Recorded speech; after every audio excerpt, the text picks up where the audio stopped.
ආයිබෝල් ළමයි අද අපි සාකච්ඡා කරන්නේ 1998 අවුරුද්දේ ආපු වෘත්ත චලිතයේ ගාන කියනවා අරය මීටර 2ක් වන වෘත්තයක් තියනවලු. අපි රූපයක් අඳිමුකෝ මේකේ අරය මීටර 2යි. විතර කේන්ද්‍රය කියලා ගමු. නියත වේගයෙන් ගමන් කරන අංශුවක් යනවලු නියත වේගයෙන්. එතකොට v නියත වේගයෙන් තමයි යන්නේ. හරි. මේකේ කාලාවර්තය අපිට දීලා තියෙනවා t සමානයි තප්පර 2යි කියලා.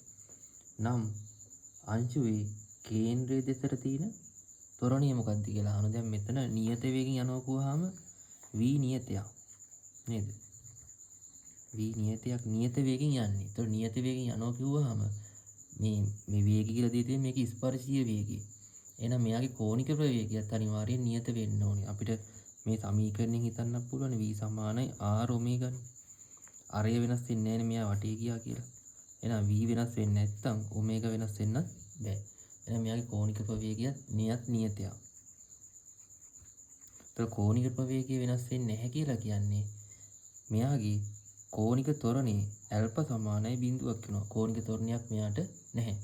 ඒතර මෙයා නියත වේගයෙන් යන හින්දා මේ ස්පර්ශකයේ පැත්තට තියෙන ත්වරණයත් අපි ඒ t කියලා ගත්තොත් එයත් බිඳුවයි. එහෙනම් මෙයාගේ ස්පර්ශීය පැත්තේ තියෙන ත්වරණයත් බිඳුවයි. කෝණික ත්වරණයත් බිඳුවයි. හැබැයි මේ නියත වේගයෙන් යනකොට මේ දෙන්නම බිඳු වුණාට අනිවාර්යෙන් තියෙන ත්වරණයක් තියෙනවා. ඒක තියෙන්නේ හැමතිස්සෙම කේන්ද්‍රය දෙසට. මෙන්න මේ අංශුව මත මෙන්න මේ පැත්තට තියෙනවා අපි AR කියලා ගමුකෝ. ඒකට අපි කියනවා කේන්ද්‍ර අභිසාරී ත්වරණය කියලා. ඕක ලියන්න පුළුවන් ආකාර තියෙනවා තුනක් අපිට. ඕනනම් මේක ලියන්න පුළුවන් ස්පර්ශීය වේගය v කියලා ගත්තොත් v වර්ගයේ බෙදීම r කියලා ලියන්නත් පුළුවන්. නැත්තම් r ඔමේගා වර්ගය කියලා ලියන්නත් පුළුවන්.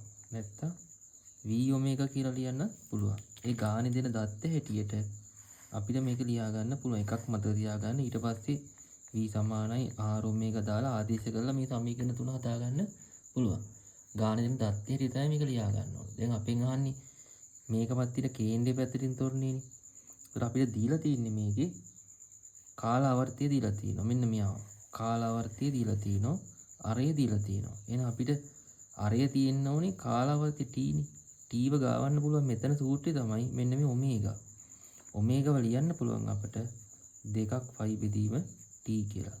අන්න එතෙන්ට මේක ගාව ගන්න පුළුවන්. එහෙනම් අපි ලියා ගන්න සූත්‍රය තමයි ar සමානයි r ඔමේගා වර්ගය. ඒතර ඔමේගාට කාලාවර්තය ගාවන්න පුළුවන් නේ. ඒතර අපිට r ඔමේගා ලියන්න පුළුවන් 2ක් pi බෙදීම t කියලා. මෙන්න මේකේ වර්ගය. දැන් ආදේශ කරන්න. අරය සෙන්ටිමීටර් මීටර 2යි. මෙයා 2ක් pi කාලය 2යි. මේක වර්ග මේ දෙකට දෙක කැපෙනවා. pi වර්ග කරාම pi වර්ගයක් එනවා. ඒක 2ක් pi වර්ගය කියලා එනවා. ඒකකේ ඉන්නේ ms ඍණ 2 කේන්ද්‍රයේ පැත්තේ තොරණිය. ඔන්න අපිට කේන්ද්‍රයේ පැත්තේ තොරණිය මේ විදිහට ගන්න පුළුවන්.